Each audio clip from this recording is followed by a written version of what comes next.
ये Victorian age के literature से रिलेटेड 26 मिसलेनियस पॉइंट्स हैं की फैक्ट्स की तरह। Matthew Arnold took the story of Sohrab and Rustam from Shahnameh. Firdausi के शाहनामा से उन्होंने रुस्तम एंड सोहरब की स्टोरी ली है। एलिजाबेथ गैस्केल नाम की फीमेल राइटर है, उनका novel North and South has been called, उस नॉवल के लिए कहा गया है, a Victorian much ado about nothing. Victorian age का ऐसा नॉवल जो कि राय का पहाड़ है, जिसको बनाया गया है। ऑर्डिनरी नॉवल है, उसके बारे में बड़ा हाहू किया गया है, ऐसा एलिजाबेथ गैस्केल के नॉवल नॉर्थ एंड साउथ के बारे में कहा गया है कि बहुत अच्छा नहीं है, बट उसको बहुत बड़ा चढ़ाकर ऐसे उसको शो किया, माना गया है। Vanity Fair is a novel by W.M. Thackeray. William Makepeace Thackeray का नॉवल है वैनिटी फेयर। उसका टाइटल कहाँ से लिया गया है? जॉन बनियन नाम के रेस्टोरेशन काल के राइटर के पिलग्रिम्स प्रोग्रेस नाम की रचना से वैनिटी फेयर टाइटल लिया गया है। और वैनिटी फेयर का सब टाइटल था a novel without a hero. Vanity fair is a novel by W.M. Thackeray. Its title has been taken, उसका टाइटल लिया गया है from pilgrims progress.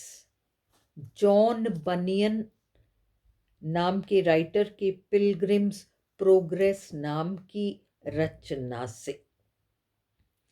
गैस्केल्स first novel, Elizabeth Gaskell नाम की फीमेल राइटर का फर्स्ट नॉवल था Mary Barton. Cranford is a well-known novel by Elizabeth Gaskell. Cranford भी Elizabeth Gaskell का ही जाना माना नॉवल है। व्हाइटफील्ड एंड वेस्ले दो लोगों का नाम है। रिवाइव्ड, इन्होंने ताज़ा किया, द मेथडिस्ट मूवमेंट। इंग्लैंड की चर्च में, प्रोटेस्टेंट चर्च में मेथडिस्ट मूवमेंट एक अभियान था, इसको दोबारा से ताज़ा इन दोनों ने किया। व्हाइटफील्ड, वेस्ले, आपको ये सब ऑक्सफोर्ड मूवमेंट, मेथडिस्ट मूवमेंट, ये सब देखना पड़ेगा। The charge of the light brigade poem का नाम है was written by Tennyson, Alfred Lord Tennyson का पोएम है। क्वीन गिनेवियर टेनिसन की पोएम की कैरेक्टर है, is a character in Tennyson's poem passing of Arthur. Arthur की मृत्यु के बारे में जो टेनिसन ने पोएम लिखी, किंग आर्थर के मृत्यु के बारे में कई लोगों ने पोएम्स लिखी हैं, हम उसके बारे में एक अलग वीडियो देखेंगे। Death of Arthur, le morte d' Arthur, passing of Arthur, सब हम अलग अलग नाम देखेंगे। Matthew Arnold wrote culture and anarchy. Matthew Arnold ने कल्चर एंड अनार्की नाम की रचना लिखी। He speaks of Hellenism and Hebraism, चौथे चैप्टर में, कल्चर एंड अनार्की के चौथे चैप्टर में। Hellenism is spontaneity of consciousness, तुरंत महसूस करके तुरंत काम करना हेलेनिज्म है। प्रेरणा से काम करना। हेब्राइज्म आचरण पर ध्यान रख के मॉरल्स को फॉलो करके काम करना। Hebraism is strictness of conduct, आचरण पर जोर देना। The name of Arnold's autobiography, Arnold ने जो अपनी आत्मकथा लिखी उसका नाम था is truth about an author. The term art for art's sake was first coined by the pre-Raphaelites। pre-Raphaelite movement है 1804 में ये कॉइन हुआ, बट इसको कॉइन करने वाले व्यक्ति का नाम थियोफिल गॉटियर, वो मैंने किसी और वीडियो में कवर कर रखा है। थियोफिल गॉटियर ने ये टर्म कॉइन किया था, art for art sake. Arnold wrote the elegy Thyrsis on the death of sir Arthur Clough, जो उनके खास मित्र थे आर्नल्ड के। द राइमर्स क्लब, कवियों का club, was established by Pater, Walter Pater and others। Walter Pater और अन्य लोगों ने मिलकर राइमर्स क्लब बनाया, कवियों का club. The house of life is a collection of sonnets by D.G. Rossetti। Pre-Raphaelite movement से जुड़ा हुआ बहुत बड़ा नाम है D.G. Rossetti। Arnold said these lines, Arnold की ये पंक्तियां हैं कि मनुष्य को अपना काम वहाँ शुरू करना चाहिए जहाँ प्रकृति अपना काम खत्म करती है।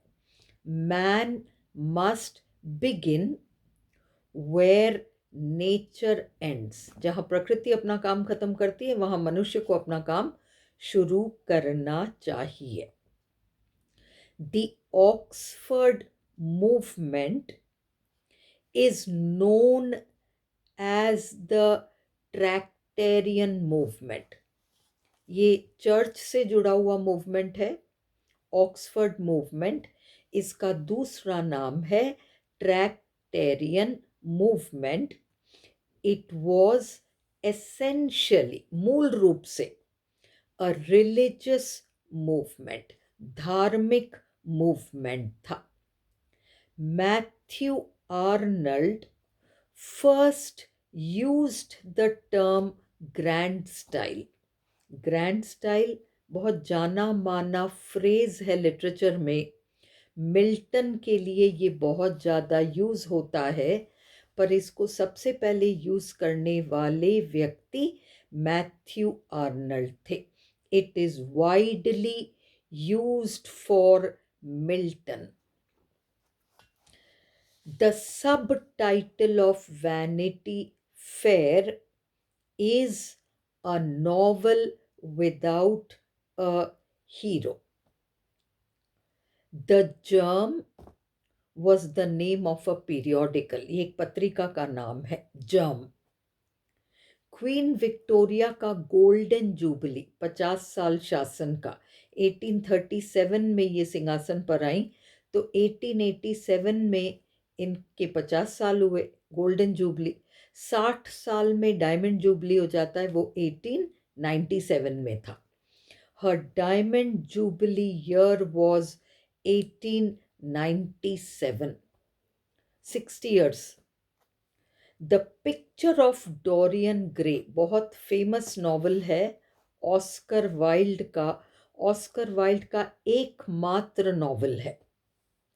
The picture of Dorian Gray was condemned, उसकी बुराई की गई, एज अ पॉइजनस बुक, कि तो बहुत जहरीली किताब है। It is also called, picture of Dorian Gray के लिए कहा जाता है the story of the soul, एक आत्मा की कहानी, एक पीड़ित आत्मा की कहानी। J.S. Mill, John Stuart Mill, was an exponent, पक्ष लेने वाले, of female suffrage, औरतों को वोट देने का राइट होना चाहिए, सफरेज, वोट डालने का अधिकार। टेनिसन कंसिडर्ड नेचर, टेनिसन ने कुदरत में केवल सुंदरता नहीं देखी, खतरे भी देखे।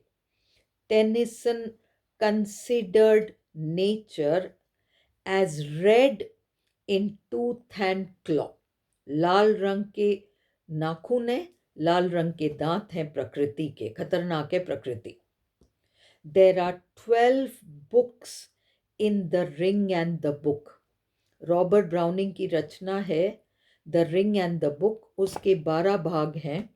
एक मर्डर होता है, उसका इंट्रोडक्शन फर्स्ट बुक में है, उसके बाद अगले 10 बुक्स में 10 गवाह उसके बारे में गवाही देते हैं, 12वां कंक्लूजन है।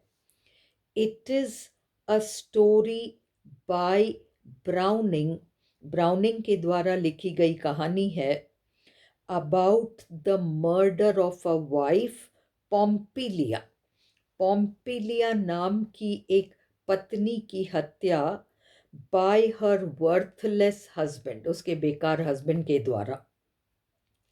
डिकन्स नॉवल, चार्ल्स डिकन्स का novel bleak house, deals with the court of chancery, chancery के कोर्ट कचहरी के बारे में है। Browning dedicated the book main and women, main and women नाम की उनकी किताब को उन्होंने समर्पित किया अपनी पत्नी को, टू हिज वाइफ।